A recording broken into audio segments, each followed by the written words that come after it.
Nous allons retrouver notre correspondant permanent à Berlin, Amaury Guibert, pour parler d'Angela Merkel, qui a produit de réduire, alors je la cite, de manière significative le nombre de réfugiés arrivant en Allemagne. Mais comment compte-t-elle faire ? Alors, il y a bien sûr les contrôles aux frontières qui ont été prolongés.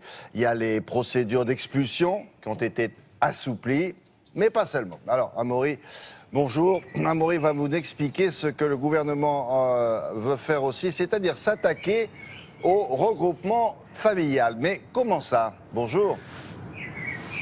Bonjour William, bonjour à tous. Effectivement, c'était quelque chose qui était dans l'air depuis quelques semaines, voire quelques mois, car le gouvernement allemand, il a fait ses comptes. Plus d'1 million de réfugiés sont arrivés dans le pays l'année dernière. On en a déjà beaucoup parlé. Une majorité de ces réfugiés vont obtenir l'asile et vont demander le regroupement familial, c'est-à-dire le droit de faire venir sa famille en Allemagne.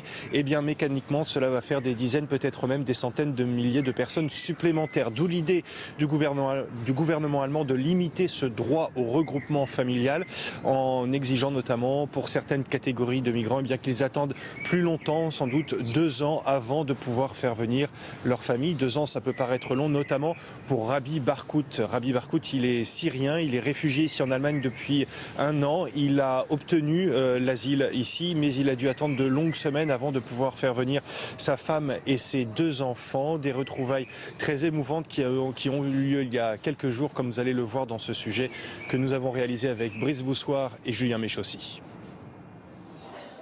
Pour lui, ce vol en provenance d'Amman représente la fin de tant de sacrifices et le début d'une nouvelle vie. Aujourd'hui, Rabi Barkout va retrouver sa famille. C'est pour ma femme. Je suis très excité. Mon cœur bat très fort. La veille, en Jordanie, la femme de Rabi Barkout met toute sa vie dans 2 valises. Demain, elle prendra l'avion pour la première fois. Je rêve d'une vie normale. Je suis impatiente d'aller en Allemagne. Je souhaite un avenir plus sûr pour mes enfants. Un fils de 2 ans, une fille de 6 mois, née alors que son père était déjà parti. En Syrie, toute la famille vivait confortablement, mais un jour, la police et l'armée a tout détruit. Ils n'avaient plus le choix, il fallait fuir vers la Jordanie. L'Allemagne était leur objectif. Rabi Barkout est arrivé le premier, seul. Il a tout de suite déposé une demande d'asile. C'était dur d'avoir ce titre.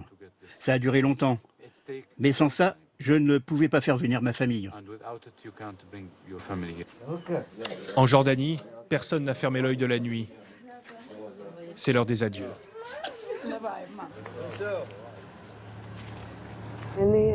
Je suis triste car je dois laisser ma famille derrière moi. Et je suis heureuse car je vais en Allemagne retrouver mon mari. Après 4 heures de voyage, la tour de télévision de Berlin pointe le bout de sa flèche.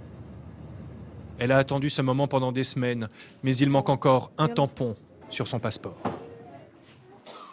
La voilà en Allemagne. La voilà à nouveau dans les bras de son mari. Il retrouve son fils. Il embrasse sa fille pour la première fois. Pour moi, c'est l'un des plus beaux moments de ma vie. Ils doivent maintenant tout reconstruire, commencer une nouvelle vie loin de la guerre, en sécurité, en Allemagne.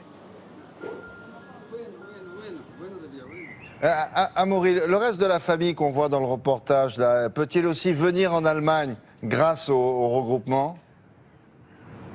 Alors non, ils ne pourront pas, William, car pour les réfugiés qui relèvent du droit d'asile, le regroupement familial, ça ne concerne que les époux ou les enfants, mais en aucun cas les grands-parents ou les oncles ou les tantes, bref, la famille éloignée. Mais c'est pas ça qui décourage les réfugiés. Le gouvernement allemand aura beau restreindre les conditions du regroupement familial, eh bien ce n'est pas pour ça que les réfugiés n'auront pas tout tenté pour venir ici en Allemagne. Beaucoup fuient la guerre, les persécutions, et beaucoup aussi veulent rejoindre un membre de leur famille, plus ou moins proche, qui est déjà installé ici en Allemagne, et ils espèrent, comme eux, commencer une nouvelle vie.